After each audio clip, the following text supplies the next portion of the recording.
Okay, good morning, students.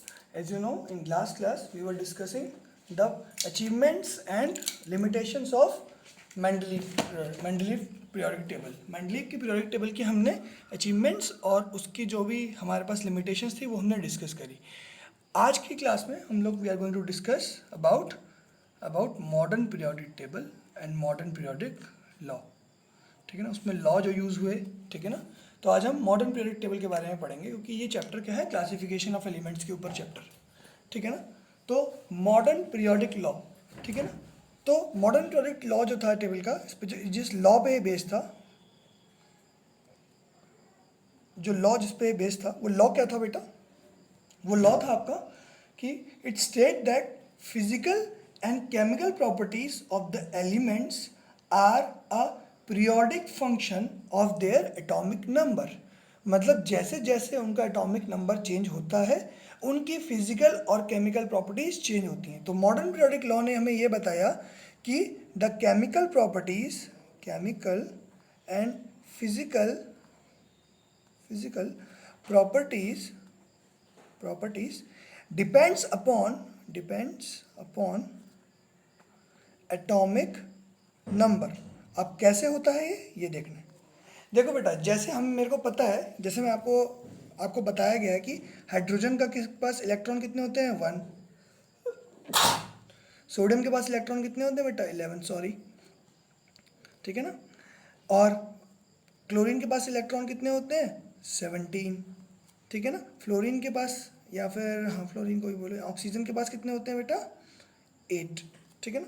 तो इसकी valency कितनी कितनी होती है? इसकी वैलेंसी होती है 1, इसकी वैलेंसी होती है 2, 8, 1 के हिसाब से 1, ठीक है ना. इसका होता है 2, 8, 7, इसकी होती है -1, इसकी होती है 2,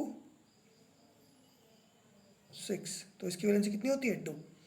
ये पता है कैसे निकली 2, 1? क्योंकि देखो जब भी 4 से ज़्यादा होती है तो सीधे वही नंबर लिख देते हैं, वो वैलेंसी होती है. और जब भी 4 से कम नंबर होता है और जब भी 4 से ज़्यादा नंबर होता है तो 8 में से माइनस कर लेते हैं. तो 8 - 7, इसका आंसर आ गया 1, ठीक है ना. और इसका आंसर आ गया 2. तो इनकी वैलेंसी के हिसाब से ये लोग कंपाउंड बनाएंगे, हमें पता है. जैसे मान लो कि अगर H और O बनाएंगे तो H की 1 होती है, O की 2 होती है, तभी ये क्या होता है? H2O बनता है. ये हमने पढ़ा था. क्योंकि देखो जो भी ये कंपाउंड्स बना रहे हैं, यानी कि जो भी केमिकल प्रॉपर्टी ये शो कर रहा है, किसके वजह से शो कर रहा है? जो भी इसके नंबर ऑफ इलेक्ट्रॉन्स है. और नंबर ऑफ इलेक्ट्रॉन्स किस पे डिपेंड करते हैं? एटॉमिक नंबर पे. किस पे बेटा? एटॉमिक नंबर पे. इसीलिए जो मॉडर्न पीरियड लॉ था वो एकदम ठीक था, जो कि ये कहता था कि केमिकल और फिजिकल प्रॉपर्टीज जो है एलिमेंट की, वो किस पे? पीरियोडिकली जैसे जैसे एटॉमिक नंबर बढ़ रहा है वैसे वैसे चेंज होती है. और कुछ एलिमेंट्स की सेम होती है. जैसे आपको पता है कि सोडियम की, लिथियम की, पोटेशियम की, इनकी सबकी क्या होती है? प्रॉपर्टीज सेम होती है. क्यों? क्योंकि इनके पास आउटर मोस्ट शेल में कितना? 1 इलेक्ट्रॉन होता है, यानी कि इनकी वैलेंसी 1 होती है. तो सेम वैलेंसी होने की वजह से ये लोग सेम लाइन में रखे गए, सेम ग्रुप में रखे गए. तो मॉडर्न पीरियोडिक टेबल को 2 चीज़ों में तोड़ा, एक ग्रुप और दूसरा पीरियड्स. ग्रुप और पीरियड्स. अब क्या खासियत होती है ग्रुप की और क्या खासियत होती है पीरियड की, हम बात करेंगे, ठीक है ना. तो अरेंजमेंट कैसा गया एलिमेंट्स को? Increasing order of their atomic number. क्या था बेटा? Increasing order of atomic number, ठीक है ना. ये हमारा बेसिक प्रिंसिपल था मॉडर्न पीरियोडिक टेबल को बनाने का, कि कैसे बनाया गया मॉडर्न पीरियोडिक टेबल को, ठीक है ना. कैसे लॉ आया है इसका, ठीक है ना. तो आप लिखेंगे मॉडर्न पीरियोडिक लॉ, लिखेंगे मॉडर्न पीरियोडिक लॉ में लिखेंगे आप, it states that physical and chemical properties of elements are a periodic function of their atomic number. That is, if elements are arranged in order of their increasing atomic number, the element with similar properties are repeated after certain regular interval. एक कुछ regular interval के बाद वापस होती है. जैसे उन्होंने बोला था कि 8वां एलिमेंट के बाद जो नवा एलिमेंट होगा जो 8वां एलिमेंट होगा उसकी प्रॉपर्टी फर्स्ट एलिमेंट की तरह होगी. ऐसा कुछ नहीं है, जो पहले लॉ उन्होंने बनाया था ऐसा नहीं है. कुछ नंबर ऑफ एटम्स के बाद, कुछ नंबर ऑफ एलिमेंट्स के बाद या कुछ नंबर लगाने के बाद वापस से प्रॉपर्टीज दोबारा वैसी शो होती है. अलग अलग पीरियड का अलग अलग हिसाब होता है. क्यों होता है ऐसा, इसको हम डिस्कस करेंगे अभी आगे चल के, क्योंकि आपको एसपीडीएफ के बारे में पता चल गया इसलिए आप आराम से डिस्कस कर सकते हैं. तो देखो जो पीरियड्स होते हैं वो यहाँ से होते हैं 1, 2, 3, 4, 5, 6, ठीक है ना, 7. 7 इसमें होते हैं पीरियड्स. और ग्रुप कितने होते हैं? 18. 1 2 3 4 5 6 7 8 9 10 11 अप टू 18 ग्रुप्स होते हैं, ठीक है ना। इसमें क्या होता है, जब 1 लिखा है तो इसका मतलब टोटल नंबर ऑफ शेल्स कितने हैं, 1। तो पहला एलिमेंट क्या होता है, 18 नंबर पे होता है, कौन सा होता है, हीलियम। हाइड्रोजन की पोजीशन डिसाइड नहीं होती, हाइड्रोजन हमारा फर्स्ट ग्रुप का एलिमेंट नहीं है, फर्स्ट ग्रुप का एलिमेंट नहीं है, क्योंकि हाइड्रोजन किस तरह बिहेव करता है, फर्स्ट ग्रुप की तरह भी बिहेव करता है और 17th ग्रुप की तरह भी बिहेव करता है, मतलब हेलोजन की तरह भी बिहेव करता है। इसलिए हाइड्रोजन को ऐसे पीरियोडिक टेबल में बीच में रखा जाता है, ठीक है ना। लेकिन और इसका कोई ग्रुप नहीं बताया जाता, ये किसी ग्रुप में नहीं है, ठीक है ना, इसको किसी ग्रुप में नहीं रखा हुआ है। इसी की वजह से सारी प्रॉब्लम होती है, सब लोग इसकी वजह से फेल हो रहे थे, इसको किसी ग्रुप में रखा ही नहीं। तो हीलियम को रखा यहाँ पे।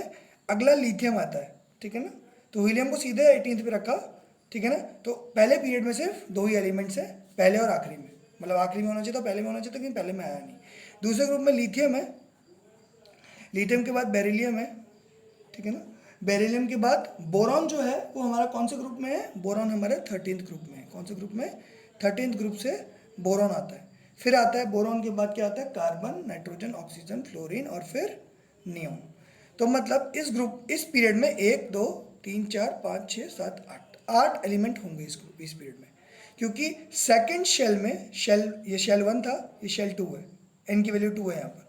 सेकंड शेल में सिर्फ 8 आप क्या कहते हैं इलेक्ट्रॉन्स डाल सकते हो, इसलिए 8 एलिमेंट है। फिर अगले शेल में 18 होते हैं, क्योंकि उसमें आप 18 इलेक्ट्रॉन्स डाल सकते हो, ठीक है ना। यहाँ पर कितने एलिमेंट्स होते हैं, 18 एलिमेंट्स, ठीक है ना। तो कहाँ से शुरू होते हैं, सॉरी हाँ, इसमें 18 एलिमेंट्स हो सकते हैं, लेकिन थर्ड सेल में 18 हो सकते हैं। लेकिन हमने क्या देखा था कि हमारे केस क्या बन रहा था कि कैल्शियम और सोडियम जो सोडियम और पोटेशियम और कैल्शियम क्या होता है, दोबारा से इस ग्रुप में आ जाता है, क्योंकि पोटेशियम के बाद 4 नंबर ऑफ आपके शेल्स हो जाते हैं। क्यों हो जाते हैं 4 नंबर ऑफ शेल्स, ये आपको पता है आफबाउ प्रिंसिपल की वजह से, जो मैंने आपको पढ़ाया था। आफबाउ प्रिंसिपल ये कह रहा था कि 3D के बाद 4S बढ़ता है, ठीक है ना। मतलब 3D से पहले 4S बढ़ जाता है, उसके बाद 3D बढ़ता है। मतलब यहाँ पर 3D शेल नहीं बढ़ेगा, पहले 4th शेल बढ़ जाएगा, ठीक है ना। यहाँ पे पहले 4th शेल बढ़ जाएगा। तो सोडियम, मैग्नीशियम के बाद फिर से यहाँ पर एल्युमिनियम, तो पूरा यहाँ तक कहाँ तक आएगा, यहाँ आर्गन तक भरेगा, ठीक है ना। उसके बाद ये आ जाएगा। इसके बाद जो एलिमेंट्स आते हैं, जो भी थर्ड से लेकर कौन से 12th ग्रुप तक आते हैं, उस ग्रुप में, और इसके नीचे यहाँ पर जो भी हमारी ये बनती है, टेबल बनती है, इसको कहते हैं आप डी ब्लॉक एलिमेंट्स। क्यों डी ब्लॉक कहते हैं, क्योंकि इसके आउटर मोस्ट शेल में कौन जो फिलिंग होती है वो किसमें होती है, डी ऑर्बिटल में फिलिंग होती है। इनको कहते हैं एस ब्लॉक एलिमेंट, क्योंकि इसमें आउटर मोस्ट शेल क्या होता है, एस ब्लॉक में फिल होता है। और इनको कहते हैं पी ब्लॉक एलिमेंट्स, क्योंकि इसमें आउटर मोस्ट शेल क्या फिल होता है, पी फिल होता है। तो ये पी ब्लॉक एलिमेंट्स हो गए, एस ब्लॉक है, डी ब्लॉक हो गए। और नीचे तो लेंथेनाइट और एसोनाइट्स लिखे हुए हैं आपके में, लेंथेनाइट और एसोनाइट्स लिखे हुए हैं, वो क्या है बेटा, these R F block elements. तो ये तो थी आपकी मॉडर्न पीरियोडिक टेबल, और कैसे बनाई है उन्होंने, इसके बारे में मैंने डिस्कस करा आपसे। Increasing number of atomic number के इंक्रीज करते हुए हम इसको बनाते हैं, और कैसे कैसे हमने इसमें क्या कहते हैं एलिमेंट्स को लगाया है, ये आपको समझना है।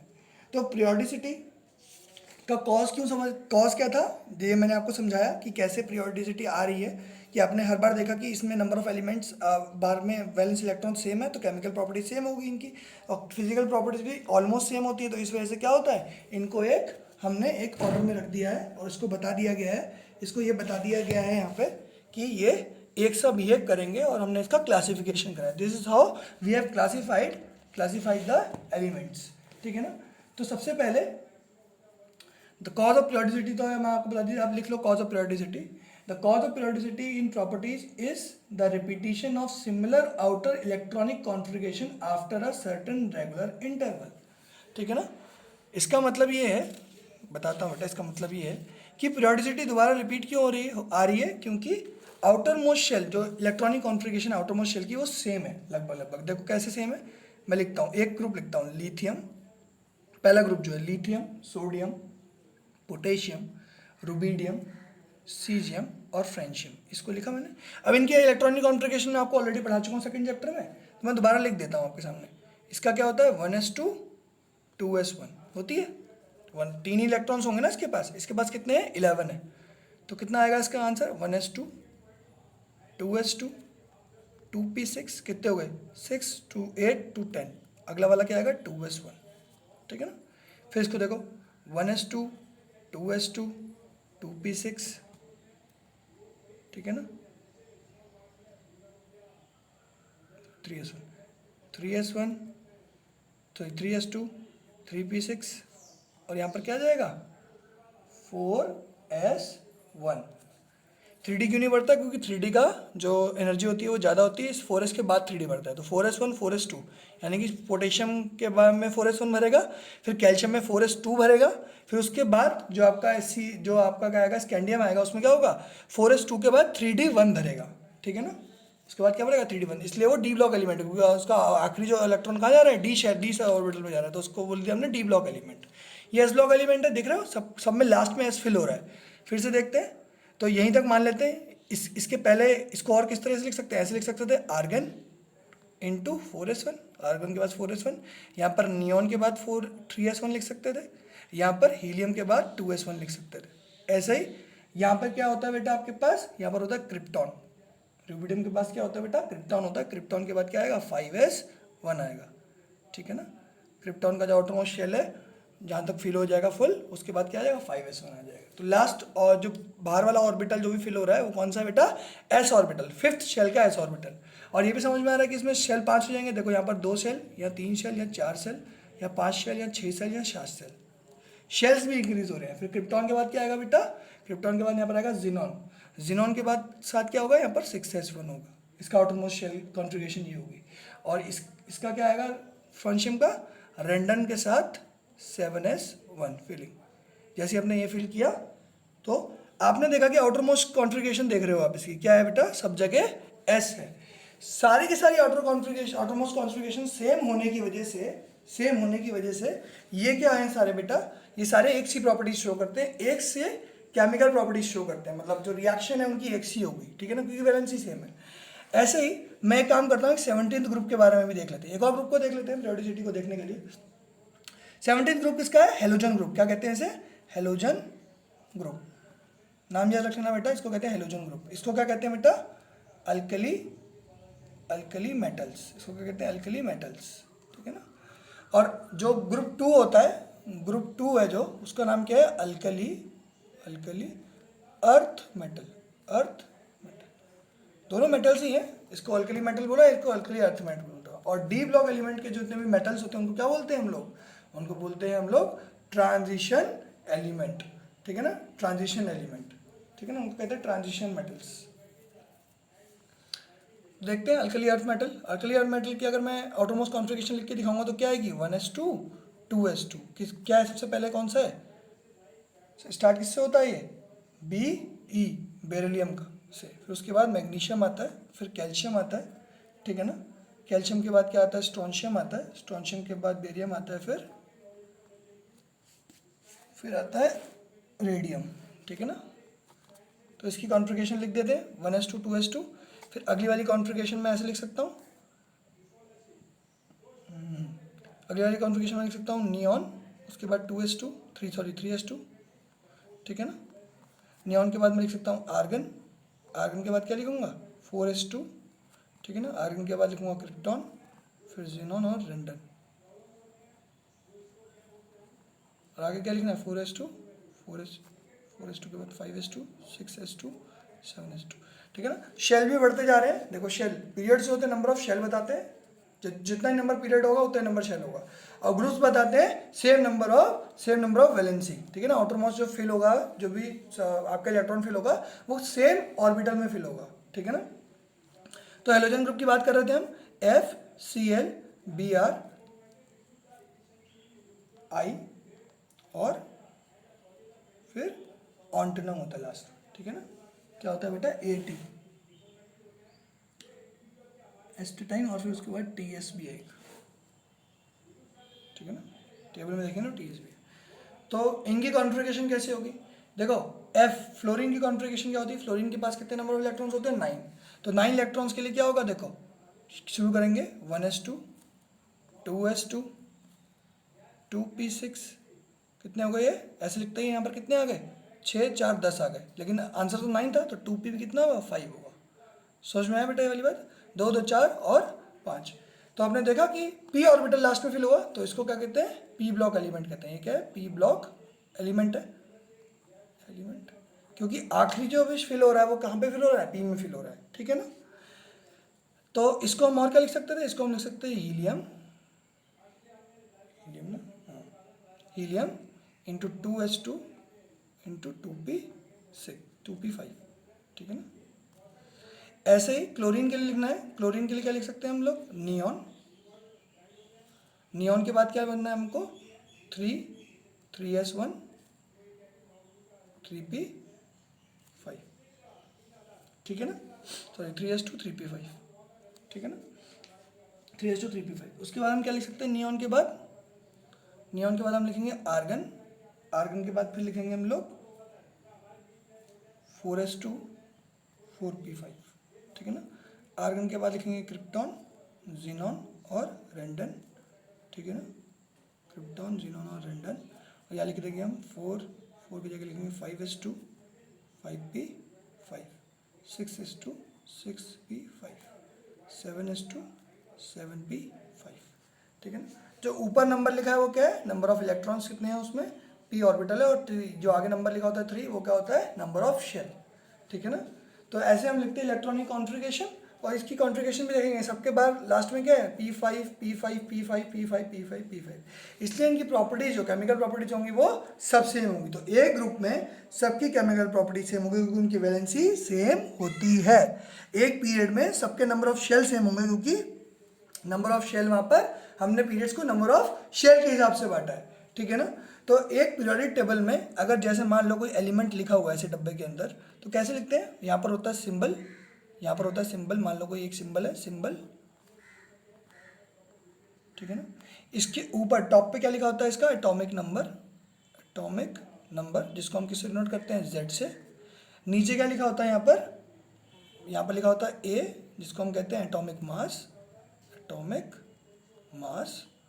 और यहाँ क्या लिखा होता है? नेम, उसका नेम लिखा होता है।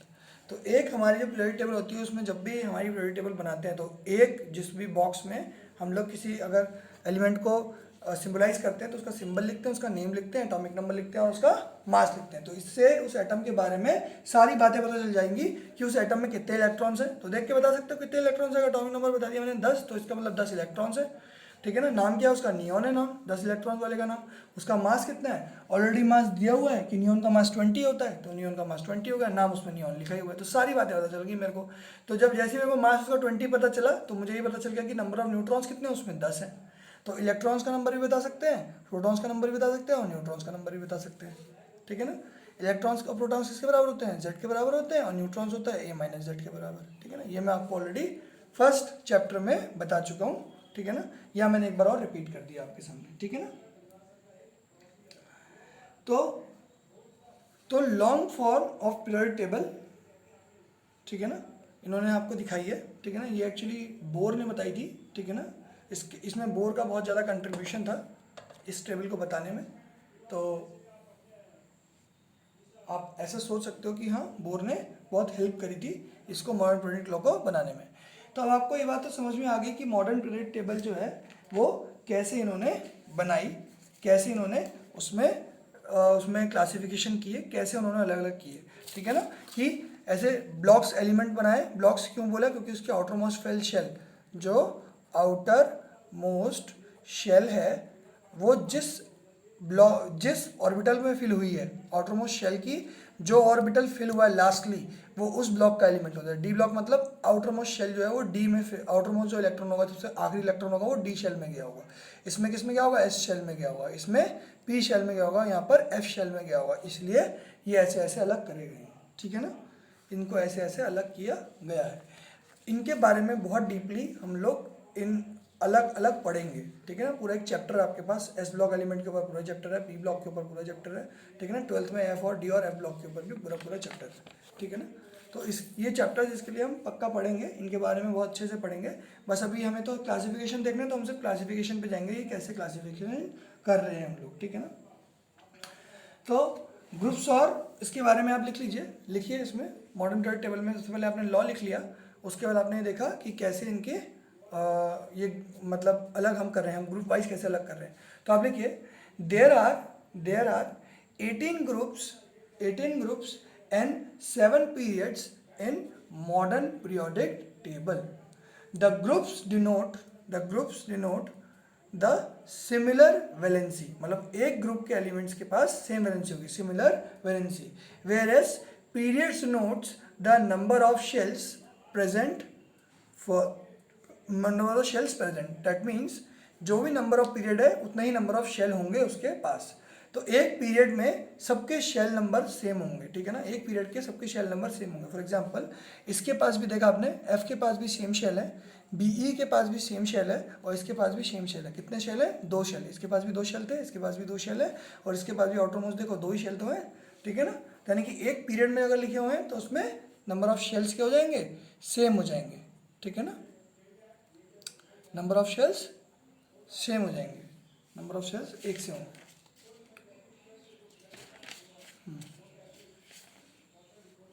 2 3 4 5 6 7 2 3 4 5 6 7, ठीक है ना। समझ में आ रहा है बेटा? तो ये ऐसे ऐसे आपने लिख लिया, ठीक है ना। तो पीरियड्स और ग्रुप के बारे में लिख लिया, ठीक है ना। उसके बाद हमने लास्ट में देखा कि कुछ 2 जो लाइन है, जो 14 एलिमेंट है वो अलग से नीचे लिखे हुए हैं, ठीक है ना। उसके आगे एक के आगे लेंथेनॉइड लिखा हुआ है, एक के आगे एस्टेरॉइड्स लिखा हुआ है। तो क्या होता है, आप यहाँ पीरियड टेबल में भी देखोगे तो डी ब्लॉक में एक जगह एल और एक जगह AC लिखा हुआ है, ठीक है ना। पीरियड नंबर 6 और 7 में देखो, और ग्रुप नंबर 3 में देखो क्या लिखा हुआ है, LA और AC लिखा हुआ है। एक्चुअली यहाँ से शुरू होता है आपका F ब्लॉक एलिमेंट, और ये क्योंकि इस पीरियडिक टेबल के अंदर नहीं लिख सकते इसलिए इसको हमने अलग से लिख दिया यहाँ पर, इसको यहाँ पर अलग से लिखा गया है। और यहाँ पर इसकी खासियत क्या होती है कि ये ग्रुप जिस ग्रुप के नीचे लिखा हुआ है, एक्चुअली जैसे थर्ड ग्रुप के नीचे लिखा हुआ है तो ये थर्ड ग्रुप में ही है, ठीक, थर्ड ग्रुप में ही है, ठीक है ना। और यहाँ से इसमें क्या होता है, इसका साइज कॉन्ट्रैक्ट करता है। तो हमें इसको डिफाइन करने के लिए, उनका नेचर रेडिएक्टिव होता है एक, तो इसको डिफाइन करने के लिए हम इसको अलग अलग लिखते हैं, ठीक है ना। अब आपको एक बात बता देता हूँ, जो आपके एलिमेंट्स जो भी डिस्कवर हुए थे वो कहाँ तक डिस्कवर हुए थे? 100 तक डिस्कवर हुए थे। 100 के बाद जो भी एलिमेंट्स थे उनका नॉमेनक्लेचर अलग आया, क्योंकि उस समय अभी रिसेंटली भी डिस्कवर हो रहे हैं एक करके। तो उसके बाद क्या हुआ, इनका नाम पहले हमने कुछ दे दिया, जैसे मेंडलीव ने बताया था इका बोरॉन, इका एल्यूमिनियम ऐसे बोला था, ऐसे ही जो IUPAC है उसने एक नॉमेनक्लेचर दे दिया, उसने बताया कि किसका नाम क्या होगा। नॉमेनक्लेचर इसलिए सीखना है क्योंकि आपके MCQs आएंगे तो उसमें पक्का नॉमेनक्लेचर से ही क्वेश्चन आएगा कि जैसे मैंने पूछा कि 111 का नाम क्या है, तो आपको 111 नंबर के एलिमेंट का नाम बताना है, IUPAC ने जो रिकमेंड किया था। उसके बाद उसको जब डिस्कवर किया तो उसका नाम जो भी उन्होंने देना था उन्होंने दे दिया, ठीक है ना। फॉर एग्जांपल जिस साइंटिस्ट ने वो डिस्कवर किया वो अपने हिसाब से नाम देता है किसी भी सब्सटेंस का, ठीक है ना। तो उसने उसका नाम जो भी दे दिया वो तो बाद में वो रख दिया गया। लेकिन जब प्रिमिटिवली बनाई गई थी उस समय नाम क्या था, ठीक है ना, रिकमेंडेड नेम क्या है, और IUPAC ने फिर बाद में ऑफिशियल नेम क्या बनाया, ठीक है ना। तो पहले रिकमेंडेड नेम के बारे में सीखेंगे कि नॉमेनक्लेचर कैसे करते हैं, ठीक है ना। तो सबसे पहले क्या होता है, डिजिट्स के हिसाब से नॉमेनक्लेचर है। फॉर एग्जांपल मेरा जो एटॉम नंबर था वो क्या था, एटॉमिक नंबर था वो कितना, 101 था। तो इसका नाम मैं लिखूंगा अनिल अनियम। इसको मैं अलग अलग क्यों लिख रहा हूँ बताने के लिए। पहले नंबर के लिए एक नाम लिखना है, दूसरे नंबर के लिए एक नाम लिखना है, और तीसरे नंबर के लिए एक नाम लिखना है, ठीक है ना। तो देखो क्या लिखना है, जैसे मान लो 0 है, 1 है, 2 है, 3 है, 4 5 6 7 8 9, यहाँ तक नंबर है। हर नाम के लिए एक नंबर दे रहे, हर नंबर के लिए एक नाम लिखा हुआ है। पहले वाले नंबर के लिए क्या है, निल, ठीक है ना। दूसरे वाले के लिए नाम देना है अन, दूसरे वाले को लिए बाई, फिर ट्राई, क्वाड, इजी है एकदम, कोई मुश्किल नहीं है, ऐसा ही है, पेंट, हेक्स, सेप्ट, ऑक्ट और एन, ठीक है ना। अब इस हिसाब से नेमिंग करनी है, ऐसे ही नाम देना है। तो पहले और दूसरे नंबर पे तो ऐसे ही लिखना है। लास्ट में क्या लगाना है, IUM लगाना है। क्या लगाना है, सफिक्स क्या लगना है सबके आगे, सफिक्स क्या लगना है, IUM, ये याद रखें, ठीक है ना। तो मैं लिखने की कोशिश करता हूँ कि कैसे कैसे नाम आते हैं, ठीक है ना, लिखने की कोशिश करते हैं। 102 103 104 और 105, यहाँ तक मैं लिखूंगा। और आपका जो जो असाइनमेंट है वो क्या है, आपको 106 से 120 तक लिखने हैं ये खुद, ठीक है ना। नाम खुद लिख के लाओगे आप, जैसे मैं नॉमेनक्लेचर में बताऊंगा वैसे। तो पहले 3 5 4 नाम 5 नाम मैं बता रहा हूँ आपको। पहला नाम तो अनिल, अनिल नियम अनियम हो गया। दूसरा नाम क्या होगा, फिर से देखो 1 लिखा हुआ है तो अन, ठीक है ना, अन। दूसरा नंबर फिर 0 है तो फिर आगे नील, और इसके बाद नंबर क्या है बेटा, बाई, बाई है ना, बाई,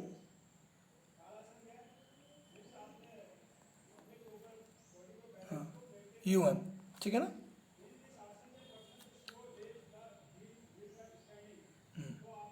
अगर आई लिखा हुआ है तो सीधे यूएम लगा दोगे, ठीक है ना। और अगर आई नहीं लगाए तो आई यूएम लगाओगे, ठीक है ना।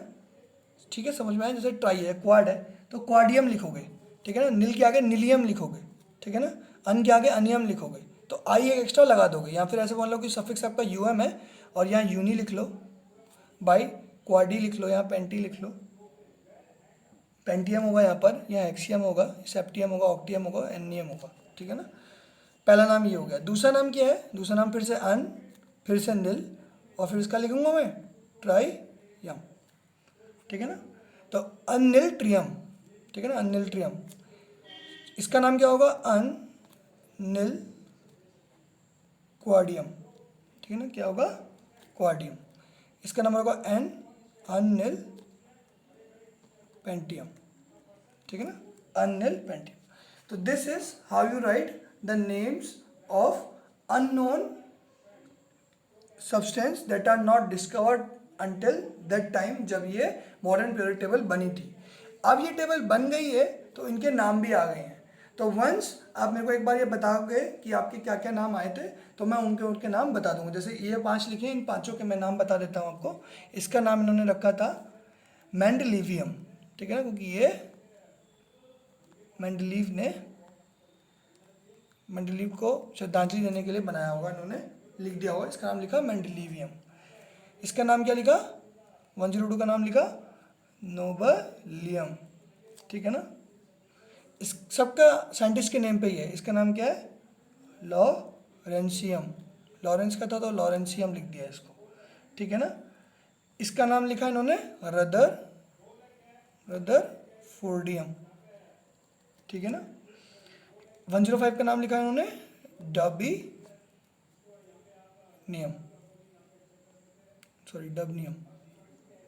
ठीक है ना।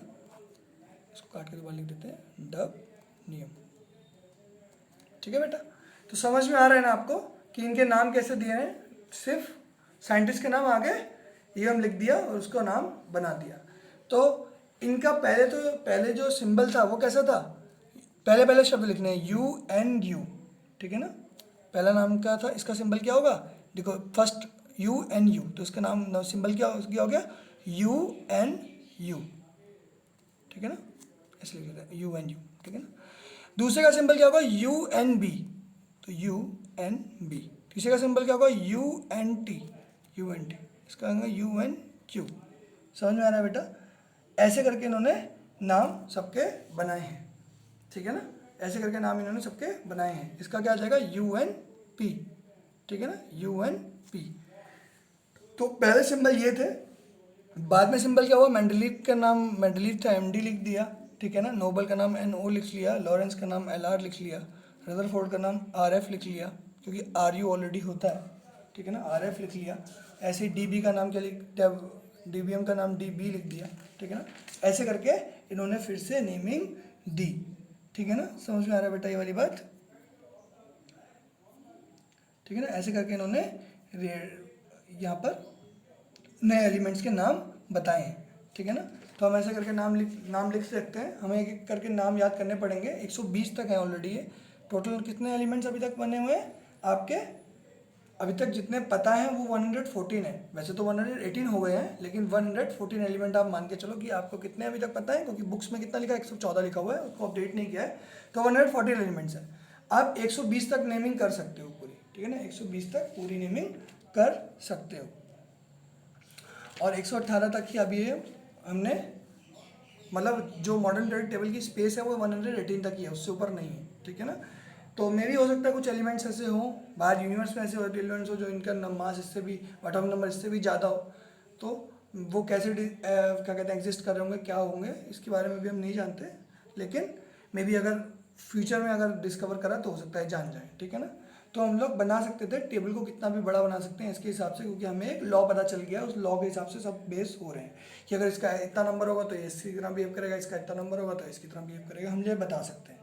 अबाव प्रिंसिपल ने हमें बहुत हेल्प करी है कि हम लोग इलेक्ट्रॉनिक कॉन्फ़िगरेशन कैसे बनाएं, और उसने बहुत अच्छा एक्सप्लेन किया कि कैसे हम समझ पाए कि कौन सा ऑर्बिटल कब भर रहा है, कौन सा ऑर्बिटल कब भर रहा है, ठीक है ना। तो नेक्स्ट हम पढ़ने वाले हैं electronic configuration of elements of periodic table की कैसे कैसे दी गई, कौन से पीरियड की कॉन्फ़िगरेशन कैसी है, कौन से ग्रुप की कॉन्फ़िगरेशन कैसी है। तो हर ग्रुप की कॉन्फ़िगरेशन को ऊपर लिख दिया जाए, लिख के बताऊंगा कि इस ग्रुप की कॉन्फ़िगरेशन ये है। जैसे कि इस ग्रुप की कॉन्फ़िगरेशन, फर्स्ट ग्रुप की कॉन्फ़िगरेशन क्या थी, S1, आगे कुछ नहीं लिखा मैंने, 1 2 3 4 कुछ नहीं लिखा, पीरियड के हिसाब से 1 2 3 4 लिख लेना। इसकी कॉन्फ़िगरेशन कैसी है, P5, आखिरी क्या है, P5 है, इसका कौन सा है, इसका S2 है, ठीक है ना। ऐसे ही हर ग्रुप की अलग अलग कॉन्फ़िगरेशन है, अलग अलग कॉन्फ़िगरेशन हम लिखते जाएंगे, मैं ऊपर लिखते जाऊंगा कॉन्फ़िगरेशन, ये कॉन्फ़िगरेशन है, लास्ट में ऐसा होगा, जो लास्ट ऑर्बिटल है उसके बारे में बताया था, तो ऐसी कॉन्फ़िगरेशन में डिसाइड कर सकता हूँ और बता सकता हूँ, ठीक है ना। तो ग्रुप वाइज पीरियड वाइज हम लोग इलेक्ट्रॉनिक कॉन्फ़िगरेशन बता सकते हैं ऐसे, ठीक है ना। तो नेक्स्ट क्लास में ये काम करेंगे, और फिर उसके बाद डिवीजन पढ़ेंगे SPDF ब्लॉक का, कैसे हमने किया हुआ है, कैसे कौन से ब्लॉक में आ रहे हैं, ठीक है ना। Thank you.